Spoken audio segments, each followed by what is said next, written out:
Queue. Queue is an abstract data structure. The queue can be formally defined as ordered collection of elements. So it has two ends named as front end, another one is rear end, right? One end is always used to insert of data, that is NQ, and the other end is used to remove data, that is DQ. Queue followed as a first in first out methodology. So here that is the data item stored first will be accessed first. So this is the diagram for the real time example. For a queue can be a single lane one way road where the vehicle entered first and exit also first. More real world example can be seen as queues at the ticket windows and bus stop. Another one example of queue is the queue of people who are waiting for a city bus at the bus stop. Any new person is joining at one end of the queue, you will call it as a rear end. When the bus arrives, the person at the other end first enter in the bus, you can call it as the front end of the queue, right? Then the representation of queue. So as we understand that in queue we access both end for different reasons. The following diagram gives below tries to explain queue representation as data structure. The first one is data in, right? So this is the last in, last out data, and the data out is first in, first out data. So as in stack, a queue can also be implemented using array, linked list, pointers, and structure.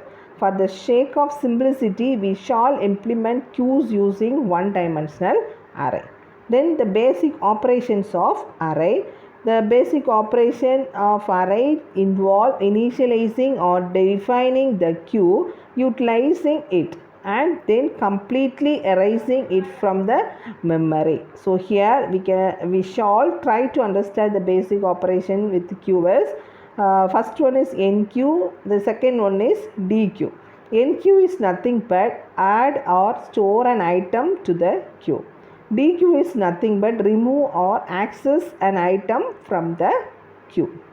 Few more functions are required to make the above mentioned queue operation efficient. They are peak method, is queue full method, then if is queue empty method. If peak method is nothing but the element at the front of the queue without removing it. If the queue is full method, to check if the queue is full, and the empty method if check the queue is empty. In queue, we always dequeue or access data pointed by front pointer, and while enqueuing or storing data in the queue, we take help of rear pointer. So the first we can know about the peak method. This function helps to see the data at the front of the queue. The algorithm for peak method is begin procedure peak return queue of front end of the procedure. So it will like in a C programming, integer peak method return queue of front. Then if the queue is full method, as we are using single dimension array to implement the queue, we just check for the rear pointer to reach at maximize to determine that the queue is full. So in case we maintain the queue in a circular linked list, the algorithm will differ. So if the queue full function algorithm is begin procedure is full, if rear equal to maximum size, then it return true, otherwise it will return false, end if, and end the procedure. If the queue empty method is, the algorithm for queue empty is begin procedure is empty if front is less than minimum or the front is greater than the rear pointer. Is the condition is satisfied, it will be true, otherwise it will be returned false, end if, and end procedure. If the value of front is less than minimum or 0, it tells that the queue is not yet initialized, hence it is empty, right? Then the queue operation on queue. So that is the first one is NQ. NQ is nothing but the queues maintain two data pointer, that is front and rear. So therefore its operations are comparatively difficult to implement than that of stack. So the following steps of NQ is, if check the queue is full. First we can check the queue is full. Then if the queue is full means it produce overflow, error and exit, right? Then if the queue is not full, increment rear pointer to point to the next empty space. Then add data element to the queue location where the rear is pointing. Then finally it will be written success. So this is the basic example of NQ operation. So we can insert the data. So before, then next one is after NQ the data operation.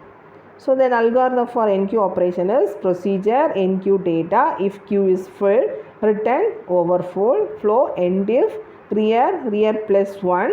Then queue of rear is data. Then it return true end procedure, right?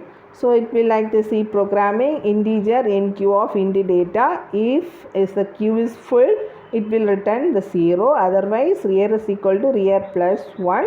Then return 1 end procedure.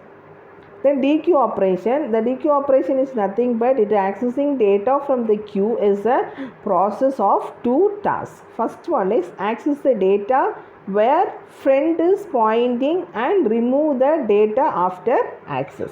The following steps are taken to perform the DQ operation is, first one, check if the queue is empty.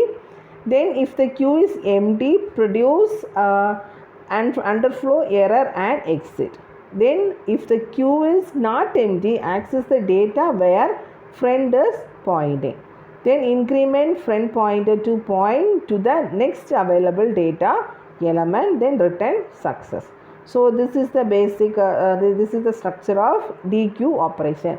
So before we can insert the data into the queue, then after we can remove the data from the DQ. This is the algorithm procedure DQ. If queue is empty, return underflow. Then end if data is equal to queue of friend to friend plus 1. Then it return true, end of the procedure.